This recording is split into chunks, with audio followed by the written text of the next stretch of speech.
Welcome in and thanks for joining us for the latest WHHI Daily News, where we strive to bring you more Lowcountry news more often. I'm Bob Stevens. Amazing what can sometimes happen when opposing sides in an issue have to negotiate in public. The town of Hilton and Beaufort County a little bit closer to a deal now on the new bridges between the island and the mainland. After discussion of the issue at a town council meeting this week, the town still wants to do another traffic study that encompasses the whole island. The county wants to get going on building a single 6-lane bridge because of inflation.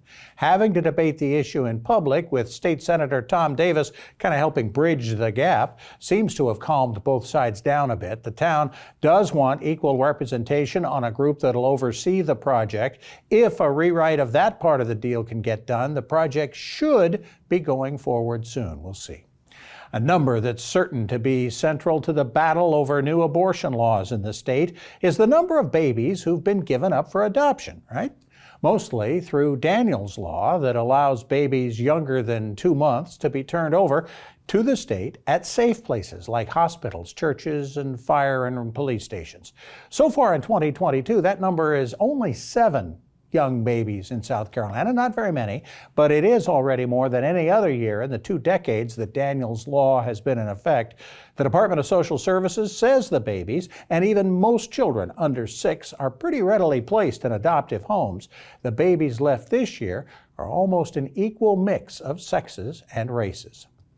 If you have a pet rabbit, listen up. A highly contagious virus that is usually seen out west that is often fatal in rabbits has been found in Greenville County, and the state is trying to contain it there. The virus is known by its initials RHDV2.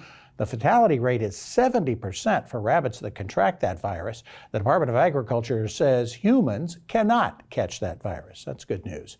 And we are all the time hearing about the increasing scarcity of sea life off our shores.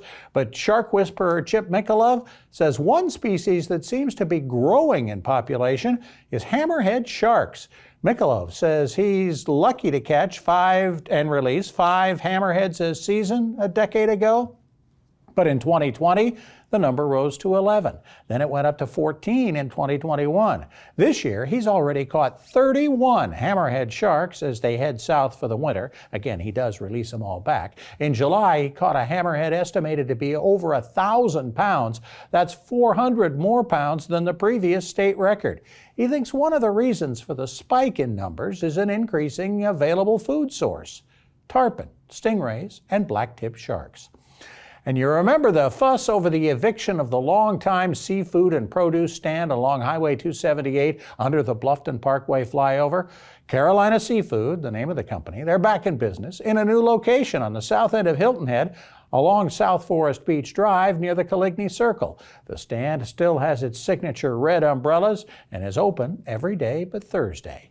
For more information on these and other Lowcountry stories, we invite you to visit the sources listed on your screen. Let's get a look at what's going on in sports with Justin Jarrett. Hey there, it's time for Last Night in the Loco on WHHI, and it's Thursday, so it's time to name the Loco Sports High School Football Player of the Week.